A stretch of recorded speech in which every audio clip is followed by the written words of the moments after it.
Hey there! As you probably know, if you click this video, Ghostty has just been publicly released. I already had a first look at it at the live stream, maybe you have seen it, but it was a little bit all over the place. Today, we're just gonna reinstall Ghostty again, and I'm gonna configure it just like I configured my WezTerm. So stay with me if that sounds interesting to you. Hi, I'm Marco. Let's get started. So let's take a look at Ghosty's homepage.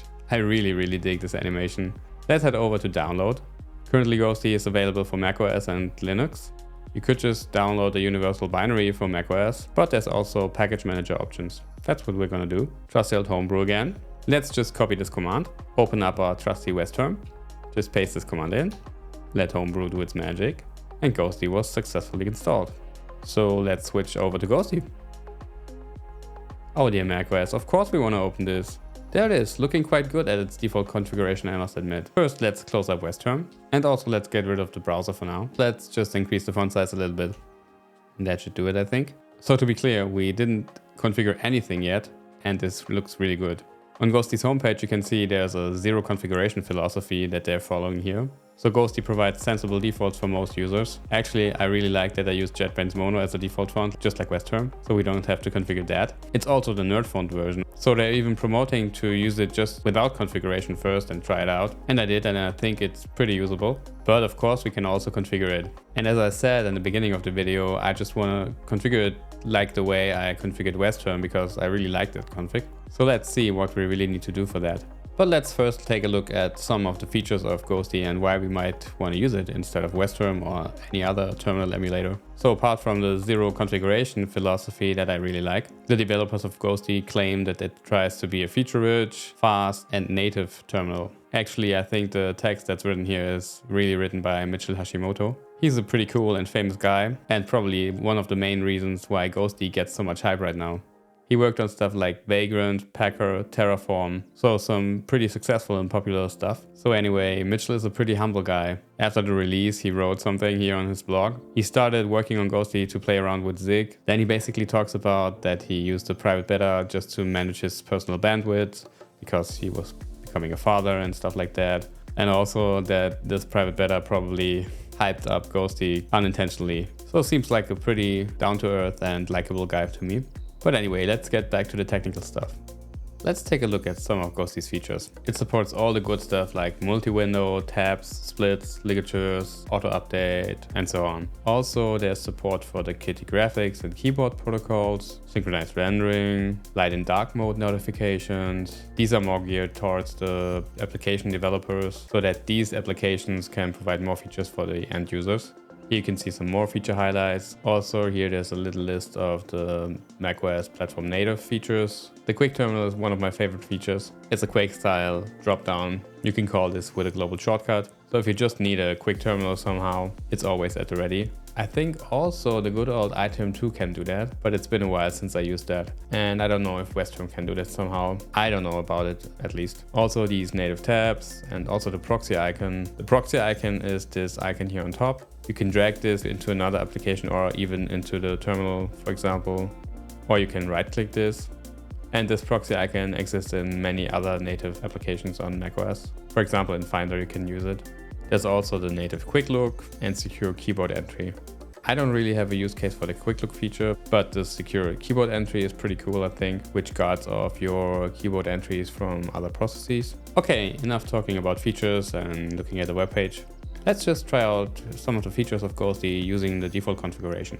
So as we already heard, we can use native tabs. So Command T will create a new tab. And as I'm using Aerospace here, there's a known bug with native tabs in general. So in Finder, there's also the same bug. Native macOS tabs are seen as separate windows. So that's why Aerospace makes space on the left side here. This issue with macOS tiling window managers is actually also documented on Ghosty's website. It's also stated that Ghostty wants to move away from macOS native tabs in the future, which is kind of ironic, but I think it's the right call in this case. I also already tried this workaround here, but it doesn't work for me, unfortunately. But as I hardly use any terminal tabs, it's a non-issue for me. So let's close up this tab again. What I use are splits, and splitting is quite easy. You just press Command D and you get a split window to the right. Command Shift D splits to the bottom. You saw opening these splits is lightning fast, which is pretty nice. You can also navigate between these using Command, Option and the arrow keys. Works pretty well. I like these default keybinds actually. Let's close up the splits again. What I really like is the cursor. So I'm using the eye mode in ZSH. Currently I'm in insert mode and you see this is a line blinking there. So I can just type here. But if I press escape, I go to command mode. And you see the cursor switching to this block cursor. So I really like this. And this is without any configuration. I don't know if this is possible in WezTerm actually. I never bothered, but I really like this. It's just like the default NeoVim behavior. So we just used some key bindings, but it would be hard to know them without looking them up, right? Ghostty CLI has some pretty nice features. Let's look at them. So let's just type Ghostty. No, I meant Ghostty help. And you see there are some available actions here. We're just going to use the list keybinds action here. And you see we get a complete list of the default keybinds, color-coded even. You could go through them right now, or we could also pipe them into SCF. Whoops. Here maybe we could search for split. And you could simply find all the key bindings like this, right? Another really cool action is list themes. Here you have this really nice theme browser with all the integrated themes. You can just go through them one by one, or you can also filter them using / and then search for a name like Tokyo Night maybe. Apply the filter and then you can browse these. Exit this right now. There are some more actions like list fonts where you can see the integrated fonts that are available, or also show config, for example. Let's try that. Another really cool feature is this inspector window that is similar to some web developer tools in the browser. The default keybind under macOS is Control-Option-I.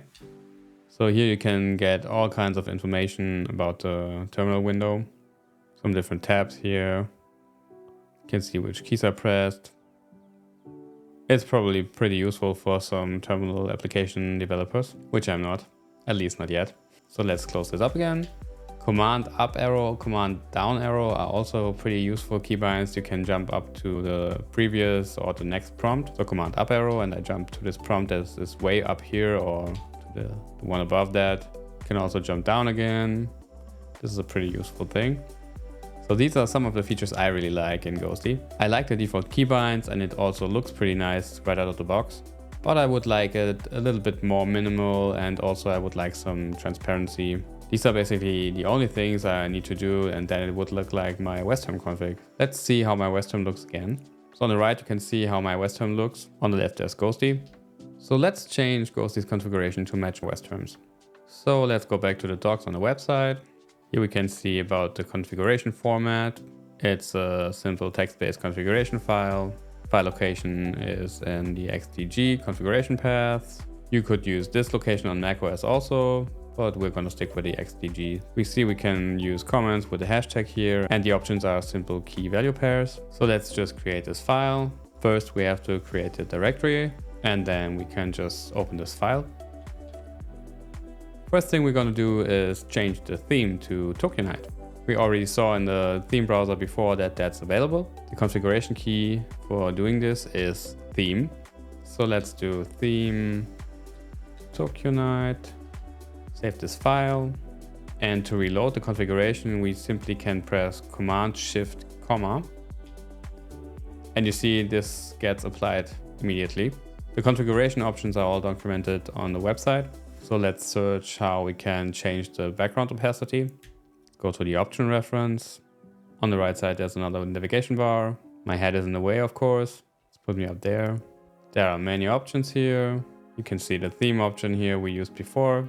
And we can see here's background opacity. So you put in a value between 0 and 1. My WezTerm config has this set to 0.9, so we're going to do the same here. Let's save again and reload the config. We can see the title bar gets transparent, but the rest of the window not. We actually have to restart Ghostty for the changes to take effect here. It worked. Let's increase the font size again and reopen the configuration file. We can see the background blur radius on the left. That's also something I have set on WezTerm. So let's just add a blur of 10.